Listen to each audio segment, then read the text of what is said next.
Hi, my name is EJ Massa. I grew up on the Nintendo Entertainment System, and sometimes I want to play it on a modern HD TV. My Panasonic don't got one of these connectors. What the fuck is... So what are some modern options to play pixel pristine NES gaming? Well, luckily Nintendo recently came out with the NES Classic. It's an extremely tiny plug-and-play system that connects to your HD television via HDMI. And look at that packaging. What an amazing retro feel. It just tingles my member berries. And it comes with this really cool poster which shows you all the classic accessories. How small is it? Well, my original NES is in storage, so here's an NES 2 for scale. Here's a banana for scale. Here's a Wii U for scale. Here's an alcoholic for scale. Impressively tiny. It also comes with a faithful reproduction of the NES controller. You can only tell which one is old because of the layers of ancient Dorito dust encrusted into the buttons. And the fact that the NES Classic's cord is embarrassingly small.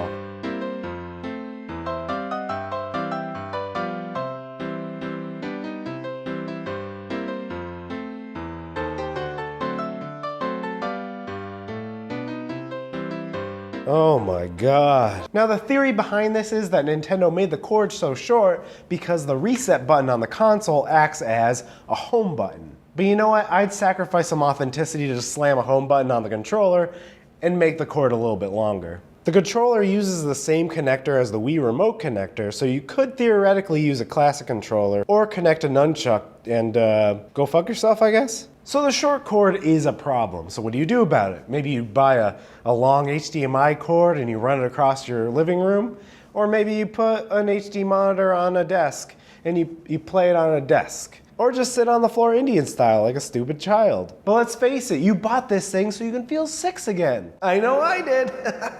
Instead of a regular power cord, it uses a USB cable connected to one of these power bricks. One neat thing is you can connect the USB to a computer to power it. You know, if you want, it's an option. It comes with a Nintendo branded HDMI cable, and I'm not sure why that branding pleases me so much, but it does. The system comes preloaded with 29 great games. And Ice Climber. But honestly, between Super Mario 3, Zelda, Mega Man 2, and Final Fantasy, there's a great collection of classic gaming here. It even contains one of my favorite ports of Galaga. If only they made a tiny NES Advantage to go with it. My only complaint about the library is that they have Castlevanias 1 and 2, but not 3, which is arguably the best Castlevania on that system, but it's a minor complaint. You have several display modes like 4:3, Pixel Perfect, and a CRT filter. I would say the CRT filter is cute to relive how you used to see the game, but ultimately I'm going to be playing on an HD TV and I want to cut myself on those pixels.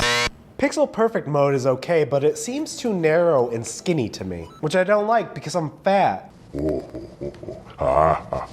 So I mostly play it on 4:3 mode, which seems just right. You can also pick from several languages, you know, like English or German or Peking. So how does the NES Classic compare to other HD NES options out there? Specifically the Wii U, and I also have this NES modded for RGB output and connected to an RGB upscaler, the FrameMeister. I don't want to get too much in the weeds with the FrameMeister because that's a whole nother video, but you can mod your NES with a chip like this one to output an RGB signal. And if you look in the back of my NES 2 here, you'll see an added multi-out port much like the one on the SNES. On a side note, the SNES outputs RGB without a modification, but I digress. Using a SCART cable, you can connect this to a FrameMeister for 1080p NES gaming, and the results are lovely. You can find more about this process on RetroRGB.com, where you can find other mods like the HDMI mod. However, the whole system is pretty complicated. There's even different SCART cables, like there's Japanese SCART cables and European SCART cables. They look exactly the same, but they don't like each other. But the end result for your trouble is some crystal clear NES action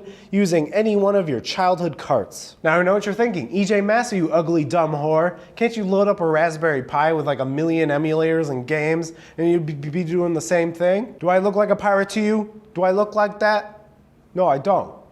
I love you, Zach. I don't know, there's something special about playing on the original hardware. You feel some sort of kinship with the device. And I enjoy playing on Nintendo consoles in general. When I see that logo, I know I'm gonna have an experience like no other. Plus, it's always fun to see how many times Nintendo can get me to buy the same version of Super Mario 3 over and over again. Let's talk about video quality. What actually comes out of that little HDMI output, and how does it compare to other options? Now to me, the Wii U Virtual Console is just blurry and terrible compared to the NES Classic. So much so, it's almost embarrassing that an HD system by Nintendo can't emulate NES properly. And my NES 2 via the FrameMeister looks about as sharp as the NES Classic, but the color palette looks a bit more vibrant. Actually, the RGB chip installed on my NES 2 has 3 palettes controlled by a little switch. You have a natural palette, an improved palette, and a garish palette. I usually use the improved palette because it looks more vibrant on standard TVs. The NES Classic as compared to this improved palette, or even the natural palette, looks a bit drab to me. Also, I want to say, I don't know how to say this, maybe motion cadence of the FrameMeister is slightly better than the NES Classic. And what I mean by this is when there's lots of motion or a busy background on the NES Classic, I swear I'm seeing some visual shimmering or artifacts that I don't see on my NES 2. I'm not even sure if I see it necessarily, so you can call me crazy if you want. Hey, where'd the cat go? Oh. So overall, I'd say that the FrameMeister only looks slightly better with the NES Classic just behind it. The Wii U Virtual Console is garbage. The Wii U Virtual Console introduced the 1 restore point feature, while the NES Classic provides 4 restore points for each game. You can even lock the save states so that your future self who's had one too many whiskeys doesn't accidentally delete it. Fuck you, past self. I need more Galaga spaces. Maybe I locked it for some reason. Maybe we're all here for some reason. Maybe life isn't meaningless. The regular NES doesn't have save states, and it laughs in your fucking face for even thinking there might be. Pitiful fool, beat me in one sitting or face the shame of leaving me on while you go to dinner, 'cause dinner is ready, you fool. But for $60, you get 29 great games and Ice Climber. You get video quality that I'd say is 95% of my expensive NES 2, which is pretty impressive. I mean, if you put me on a desert island and all I had was the NES Classic to play, I'd probably die within days because I have no survival skills. But seriously, if all other consoles and gaming systems all of a sudden vanished and I only had the NES Classic to play, you know, I wouldn't really be that mad. I could honestly play it forever. The controller cord is stupid short, so I'm gonna keep it on a desk with an HD monitor. But this will probably be my go-to if I'm feeling that NES fix. It has all the charm of the classic system in a tinier package. I'd say pick one up, if you can fucking find one. Now, if Nintendo made an SNES Classic, oh boy, all you'd have to put on it is Super Mario World, Super Metroid, Final Fantasy VI, and A Link to the Past, and boy, I wouldn't even need anything else ever. Please make the cables longer, please. But I could see this as the start of a ton of nostalgia cash grabs. N64 Classic, Game Boy Classic, Virtual Boy Classic, I mean the VR craze, come on. And guess what? Nintendo will trick me into buying every single one.